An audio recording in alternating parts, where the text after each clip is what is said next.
Aduh. Bang Eko, Ini laki lu, Eko, jatuh.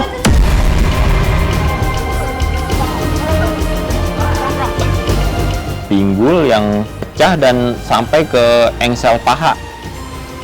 Ya, untuk saat ini kadang merangkak, walaupun bisa berdiri harus pakai alat bantu.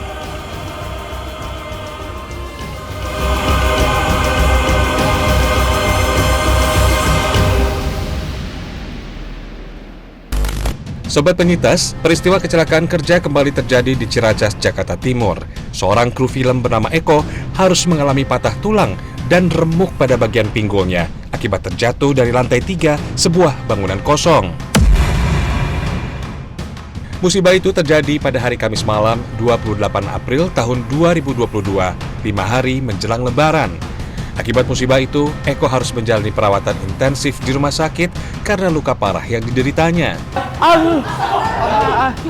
Bang Eko, Ini laki lu, Eko, jatuh. Pinggul yang pecah. Ya, untuk saat ini kadang merangkak, walaupun bisa berdiri harus pakai alat bantu. Istri Eko yang bernama Ririn, juga seorang pekerja film, dia adalah seorang asisten sutradara dalam produksi film yang sama. Anak-anak pada kemana ini? Bisa saya jalan, jadi kaki saya itu terprosok, langsung badan saya itu kebanting gitu.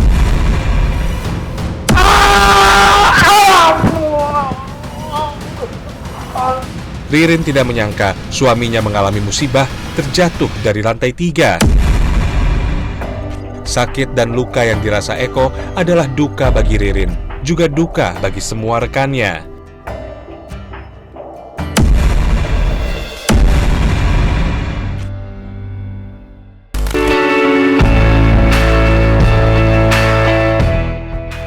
Sore itu, Eko bersama teman kru artistik tengah mempersiapkan lokasi untuk syuting yang berada di lantai 3 di sebuah gedung kosong untuk adegan kebakaran. Di saat kita nge-set itu nggak ada masalah tuh. Adegannya, setnya, sudah merasa safety dah.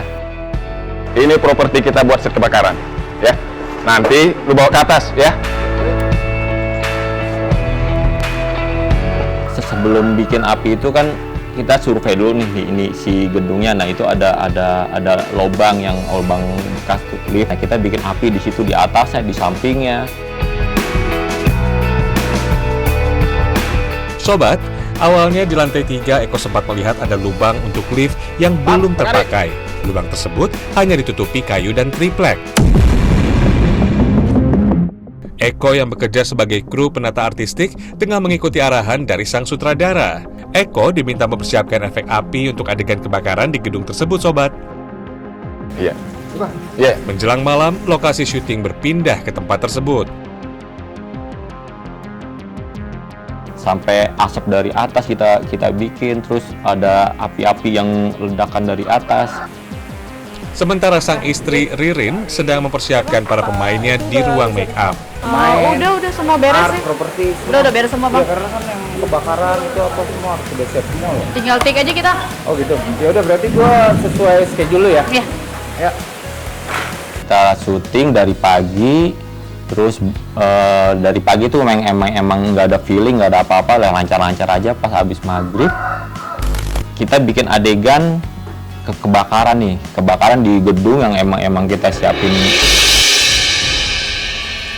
Mbak, tadi kamu udah baca kan? Udah. Udah dikasih tahu sama Ririn tadi? Udah. Dialognya apa segala macam udah ya? Udah. Oke ya, kamera oke ya? Standby ya. Sah. Oke ya. Oke, standby yuk. Yuk. Jangan takut Bang, ya maaf ya. Iya. Oke, Bang. Standby ya. Standby. Rolling. And action. Tolong. Api membesar kan, api membesar, sudah sutradara bilang action dan udah oke tuh adegannya. Pas setelah dia bilang cut, langsung bilang oke nih. Pas gelap itu kan api semua tuh di dalam gedung. Bang, set kebakaran di lantai 3 bentar lagi udah mau selesai. Syuting adegan kebakaran berlangsung sukses. Sutradara kembali meminta Eko menyalakan kembali api yang telah padam. Dan Ririn pun kembali ke lantai bawah untuk menyiapkan para pemainnya. Rit, tadi kan adegan kebakaran sama pemain udah selesai. Nah, ini gue minta ada adegan kebakaran lagi nih. Yang buat di lantai 3, Bang? Iya, kalau bisa atap-atapnya juga tuh kasih api. Tapi hati-hati sama teman-teman tuh bilang. Jadi damkar itu ngeluarin nozzle, nyiram si api, langsung tuh satu ruangan langsung gelap semua ya. Nah saya kan akan ngeset lagi nih untuk take berikutnya. Jalan itu udah nggak kelihatan, jarak 1 meter udah nggak kelihatan karena asap semua. Nah saya jatuhnya dari lantai 3. Dari lantai 3, kaki saya nginjek, terprosok. Nah badan saya kebanting ke kiri. Ruang gedung kosong itu penuh dengan asap sisa-sisa adegan kebakaran tadi, sobat. Kepulan asap membuat pandangan mata Eko kabur. Karena keterbatasan jarak pandang, Eko jatuh terperosok ke dalam lubang lift sedalam 5 meter.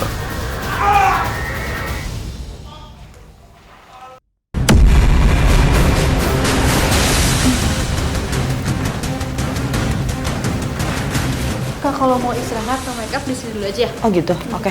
Ini sekalian dibaca dulu nih. Tubuhnya menghantam batu dan kerikil. Di tengah sakit dan luka yang dirasa, Eko terus berteriak meminta tolong. Para kru segera berdatangan dan segera mengevakuasinya. Saya lagi ada di ruang makeup wardrobe. Kebetulan saya lagi ngobrol sama salah satu artis gitu. Nah, pada saat kejadian jadi saya tidak tahu apa-apa gitu. Setelah pukul 7:30 ada salah satu kru itu memberitahu saya kalau suami saya itu jatuh.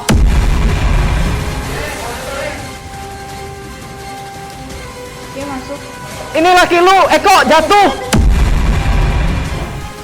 Hah? Jatuh di mana? Di lantai 1 sama anak-anak. Ayo deh, gua kesana deh. Kamu kesana deh. Iya. Ririn yang mendapat kabar kecelakaan yang menimpa suaminya tak kuasa menahan air mata. Tapi kok kata dia udah bilang hati-hati. Kita mesti bawa dia ke rumah sakit. Wah, itu kayaknya ada ini di amplop properti. Sabar. Terang. Gitu. Awalnya sih saya nggak nggak kaget karena memang jatuh itu udah jadi langganan dia gitu. Dia memang orangnya tuh nggak bisa diem. Petakilan gitu. Jadi pada saat saya menuju set, setelah diberitahu itu, saat itu saya nangis, saya lemes,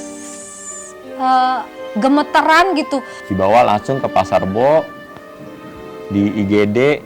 Itu masih sadar tuh posisinya tuh, cuma udah nggak bisa bergerak, udah waduh sakitnya bukan main dah tuh. Ternyata hasil CT scan itu ada pinggul yang pecah dan sampai ke engsel paha. Dokter juga bilang ini kita lihat dulu ya, karena si pinggul ini kalau kata dokter kalau masih lumayan kita pasang pen operasi. Kalau misalnya sampai parah dan emang udah patah itu emang harus ganti pinggul. Nah itu. Musibah telah terjadi. Akibat tulang remuk di pinggangnya, Eko harus beristirahat dalam waktu yang cukup lama. Nah, saya tuh sedih di saat orang-orang lebaran, bertemu keluarga. Saya sama istri saya di rumah sakit, berdoa, ini gimana. Ririn selalu setia menemaninya dalam masa penyembuhan. Hari Raya Idul Fitri yang bahagia bersama keluarga harus dilewati Eko di ranjang perawatan rumah sakit. Dan kita nggak bisa silaturahmi sama keluarga kita. Gak apa-apa mas, ini juga kan udah tanggung jawab dari seorang istri. Mengurus suami aku di saat suami aku lagi sakit. Makasih ya sayang ya. Sama-sama mas. Mas yang semangat ya, biar mas cepat sembuh.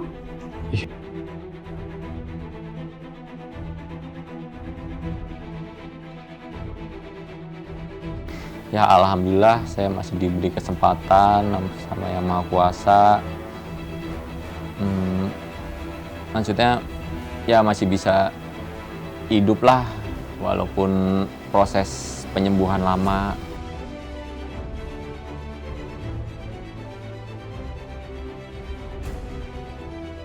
Sobat Penyitas, kita tidak pernah tahu kapan dan dari mana musibah itu akan datang. Semoga kita bisa mengambil hikmah atas peristiwa yang dialami Eko, agar bisa dijadikan pelajaran bagi siapa saja.